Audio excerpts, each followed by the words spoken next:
thank you so much for taking the time to participate in Mold Talks. I want to share your story with others because I really strongly believe it can help those who are experiencing similar issues.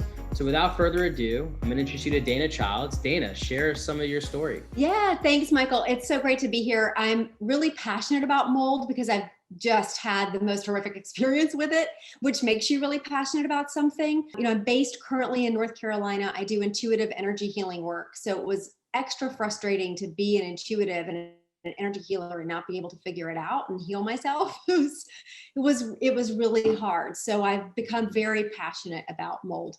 When was it that you first noticed you weren't feeling well? It was 2013. Like I've been sick for about 7 years before I really caught on. How did you first figure out that mold was impacting your health? So it's an odd way, actually. I had two people at the same time. One was actually a client who was working in a doctor's office who treated children for mold and other like ADHD disorders. And and she called me around this time and she said, I think because she was dealing with similar things. And she said, hey, I think it might be mold. And I was like, I don't think so. I grew up around mold. Like it was, it wasn't a big deal. Right. And that was right. Also what I was taught, which is why it never entered my mind, was like, it's just mold, bleach it off, which is the wrong thing to do. But that was how my family dealt with it. And so then I had a friend of mine who was a very talented intuitive. She called me and we were talking through, like my symptoms had gotten so weird. And she said, I hear that you need VIP hormone. And I was like, what's that? And she said, I have no idea. That's just what I'm hearing. So I saw that VIP hormone, the peptide hormone, was the final phase of the healing protocol for mold. And I thought, well, maybe this is my problem. And from there, I researched and found a mold specialist in North Carolina. There was only one that came up. And it was quite frustrating because she actually misdiagnosed me. Mm. And so I had to go to different doctors and find different ways to test my body to finally do a urine sample that showed it off the charts. And from there, I went back to the specialist and said, okay, now it's been validated. What do we do? Because I knew I needed that protocol, right? That VIP hormone was really important. And so she then said, you need to go to a specialist and get a second opinion, because I kept passing the VCS test, which is the vision test. Right. And for the Shoemaker protocol, and creative types can pass it even while being exposed. And so it just confused her. And then the second doctor, she had just gotten certified actually in North Carolina, was 30 minutes from me. And she looked at my labs and she said, without a doubt, this is what you have. Like, let's get you set up. And it was such a relief to be diagnosed. I cannot tell you, after so many different doctors and visits. And, it got to the point where I would walk in a doctor's office and they would just roll their eyes because they really thought that I was crazy.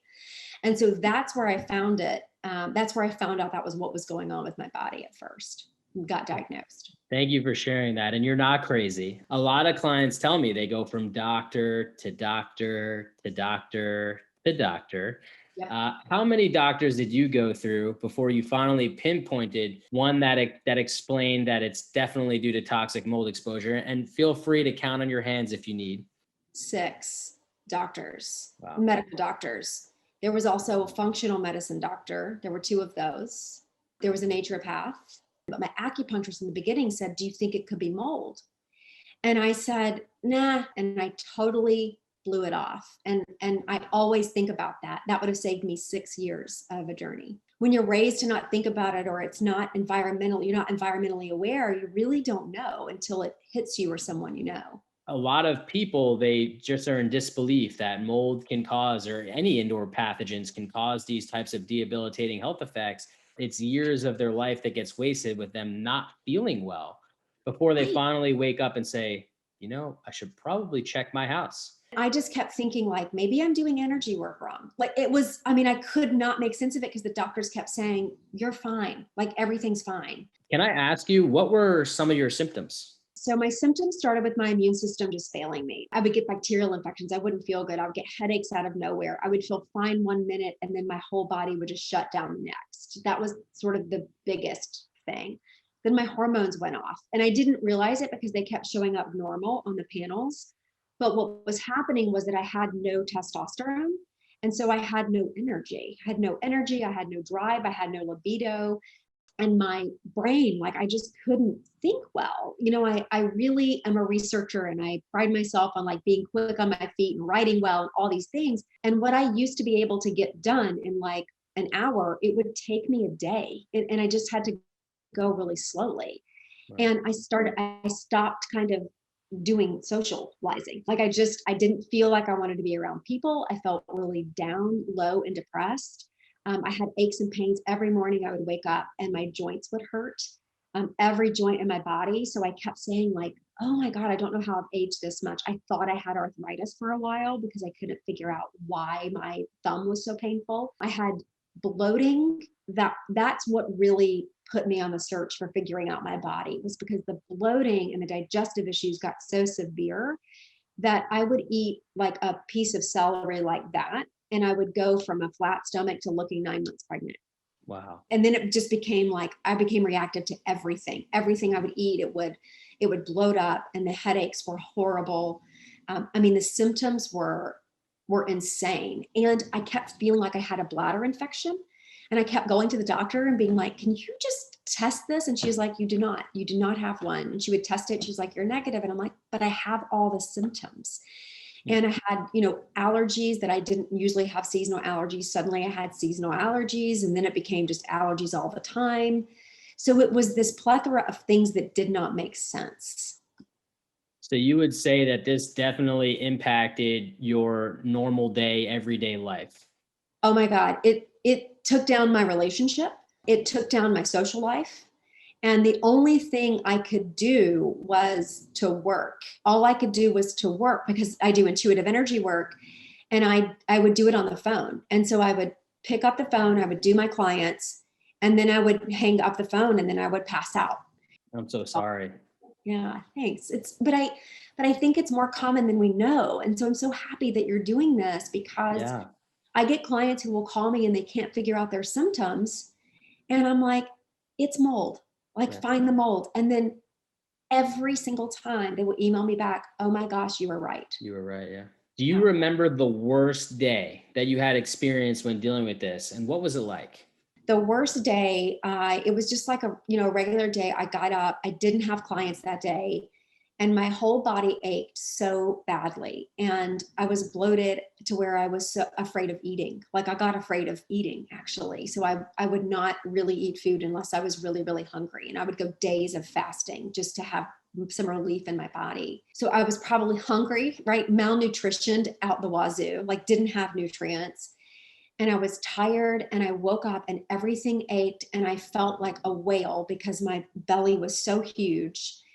And I remember sitting down in the living room, and I laid down on the couch, and I just said, God, like, I feel so happy and content with how I've lived, and I can be done. And I laid there and prayed for death. I mean, I prayed for it. I just wanted to be done. And I wouldn't say I felt suicidal. It was more just like a complete surrender of, I give up and please kill me now. It was awful. And I think I cried and slept and cried and slept and didn't have the energy to do anything else. I've heard a lot of the psychological impacts that mold exposure can have, where there's some really dark times. So And bad. So bad. And I do want to bring this up. I had the mold inspector come. We did remediation in my home, and I would move back in after full remediation, all new ductwork, new system, everything. And I would be reactive. And one of the mold inspectors said, I think this could be psychological.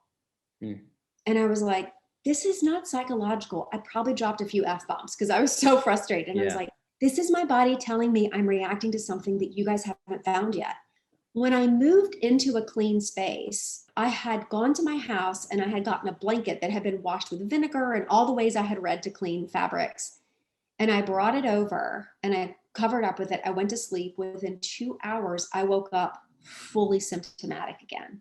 And the next day it clicked. I was like, it's in all the fabrics. It's in everything. So even if it was out of the house, I was still reacting to every fabric. I had gotten rid of mattresses, all my upholstered furniture, all my rugs, like all of that was gone, but my clothes I had simply washed in a vinegar cycle. Yeah. And that's not enough. And so it was like a whole new understanding and layer to recognize I'm not crazy. I was still reacting, just no one knew that it was to my closet. It was my clothes were in it. Yeah, a lot of people don't realize, when you're extremely sensitive to mold, right? And you have that stuff recirculating throughout your HVAC, it redistributes from wherever the source is throughout the entire home. When you have that redistribution that happens, you're going to get your clothes contaminated, you're going to get your belongings contaminated, and those have to be dealt with. In some cases, right? You may not even be able to clean your clothes properly, right? There are products out there that claim that they will remove mold and mycotoxins to 99.97%, but that 0.03% may be all you need for somebody who's extremely sensitive. If you have like fabric couches or fabric furniture that you want to keep, even clothes, reintroduce them little by little, so you really can understand if that was clean to the level that you need it to be. It's a very individualized thing.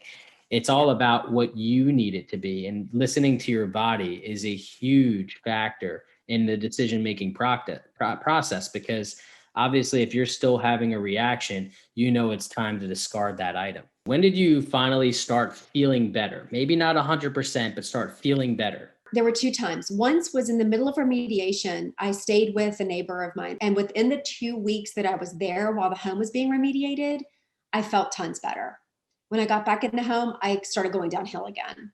And when I moved into the guest house that I'm in now, I would say within probably 2 to 3 weeks of being in a clean environment, I improved. And then I was able to start the shoemaker protocol, right? Which helped and helped and helped and helped. And I'm waiting for my test results to come back again, for the dust test for the house to come back again, to start the final phase, which is the VIP. So that's the last phase of treatment that I'll be able to start if the place tests clean again. You felt incrementally better when you finished remediation, but it wasn't like a aha moment where you walked through the door and you were healed, right? There's still Right. a journey to go through. It Right. obviously removes that re-exposure element. You're no longer re-exposed to mold, but you still have to heal the body, right? And I think that's an important piece to highlight. With the amount that remediation can cost, of course, people have this expectation where they're going to walk through the front door and just be instantly cured. Yeah. And it's still going. It's like I just really moved out in February. And so it was, so by March, I felt better when I started the binders and the first steps of the protocol. I felt way better. And I will say, after finishing the dynamic neural retraining system, right, from Annie Hopper, it's like night and day. I mean, from one day to the next, literally night and day. So I can't wait until I have the VIP hormone, the final stage, and I'm ecstatic for what I can, go back to accomplishing. Awesome. Awesome. Glad to hear it. So you are overcoming this, which is an amazing story from start to finish. What would you recommend to others who may be experiencing similar difficulties? Well, there's a few recommendations. One I would say is find a practitioner that is a practitioner that can actually listen to you and help you and isn't telling you that you're fine if you know you're not fine, right? That's one. And two is to find a support system, be it a friend or a family member. My immediate family, bless them, they don't quite get it. And so when I would go visit my parents, my dad, pretty old school, he'd be like, you just need to eat a steak, you'll feel great. I'm like, I don't think that's how it works. But he's like, yeah, you just eat a steak, you're fine. And I'm like, okay. So they just didn't understand. And so that wasn't a safe place for me to land. So to create a support system of people who were also going through it, had been through it, or who just really believed and loved me and supported me was huge to my overcoming it. Finding that kind of community and support system is really important, especially if you're living with someone or you're in the same residence with someone who isn't experiencing it and they're giving you a hard time about it. And then just to trust your gut. And that final thing is just that belief that it can get better, because when you're so sick that you want to die, all right, and you don't know what it is, you don't know what's going on, there's no track. You're unable to keep that faith that you're going to be better, that you're going to improve. And so I think that's the important piece, is just like keeping that faith and knowing that you will get better. You just have to find that right sort of cocktail that works for your body and your home. It's really challenging too to find that support system. Uh, just so you know, I speak to people every day, and a lot of times it's either the husband or wife that's experiencing it. The other family members aren't, right? So there's that disparity that makes it hard to understand. Any insight that you can give to maybe a husband whose wife doesn't understand what they're going through, or a wife whose husband doesn't understand what they're going through? Any recommendations or insight you can offer on that piece? If your partner is someone who is experiencing this and going through it, to know that their brain is inflamed. So they're not their best self, right? They're not showing up. Maybe you think they're angry, but really they're terrified. Their brain's not forming right, and they're in chronic stress and fight or flight chronically. And to be that person who can really just hear them and be supportive, because so many people, when you don't understand what's going on with your partner, it's hard to fathom it. It's hard to really see the reality of it, and then you just think they're being negative, or they're being awful, or they're being picky, or they're, but to really just allow them to have their experience and be supportive of that can go just a long Yeah. way. Yeah. Yeah, and it can be challenging with, added with not feeling well, having the financial stress added to it, of discarding certain personal belongings, having to, fix your home. I mean, this can all be a lot to deal with at once. So having a good support system, I think, definitely is key. Yeah. I Sorry, I was sorry. just going to say, I'm thinking as you're talking, for the partners of the people who are getting sick, it's got to be really hard on them, because if you go through remediation with someone that you're living with, then they have to get rid of their belongings as well, the Yeah, things they love. So they have their own grief process, and the person who's in, chronic state of illness can't really be that support. So that person, right, who is the partner to the sick person, really has to have their own source of support where they can vent or complain or blow off yeah, steam, or just really have that place where they can get angry and process their own feelings, because that's got to be hard to yeah. see someone you love going through something that you can't fix, right? We all hate that. And then B, your own life being impacted, and you being put in a state of grief for not only what your partner's been going through, but now what you've lost. I want to ask, where can people find you? Maybe someone wants to connect with you. Maybe they've felt exactly what you were going through and wants to connect with you and have you be part of their support system. Or maybe they're interested in the energy healing that you do, which I would Yeah. imagine can be helpful as well. I think it's what saved me. When I went to the doctor who finally did confirm the diagnosis, she was like, I honestly can't believe how well you're functioning. So in the midst of my illness, I wrote a book. It's like, she was like, what? I was like, I can research. She's like, you need to stop researching. I'm like, I will know everything there is to know about mold by the time this is over. She's like, you It's need to amazing. stop. But I think the energy work and, the supplements were what kept me going when I didn't know what was going on. So I'm forever grateful to the team of energy healers and acupuncturists that worked on me, for sure. But I can be found at danachildsintuitive.com. That's my website. It's going through a revamp right now. So what I'm offering currently are, sort of group healing sessions. And then I'll open back up to private one-on-ones later in the year, but I'm sort of revamping how I do that right now. And on Instagram, I'm always posting stories. I have some mold reel highlights.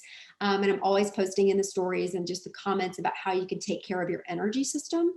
And that's Dana Childs Intuitive on Instagram as well. And those are the two places. Yeah. Awesome. And what is the book that you wrote? Where can they get the Oh, book? so the book, I'll show you. Do I have it? Do I have it with me? Oh, I do.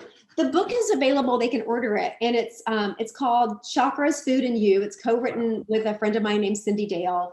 And so Awesome. we go into like figuring out, what your energy system is, what your main sort of trait is. And then it's a personality description. And then we talk about how to best feed your body and your soul through that way. And as we were writing it, in many of the chapters, I added in there like, and check for mold, and check for mold. So you'll see these little mold references all through the book, because I was knee deep in Yeah. it at that point. That's so awesome. Yeah. Well, thank you for that, and thank you for all you do, and thank you for joining me here today on Mold Talks and sharing your story. It's Welcome. really important that we raise the volume around this topic, because it's my estimate that 80 million Americans, whether they know it or not, are dealing with indoor air quality issues that are causing or exacerbating certain health implications. So thank you so much for joining me and making this special today. Thanks for having me, Michael. This has been great. I'm so passionate about it, and I just want the word to get out there for people to know about it.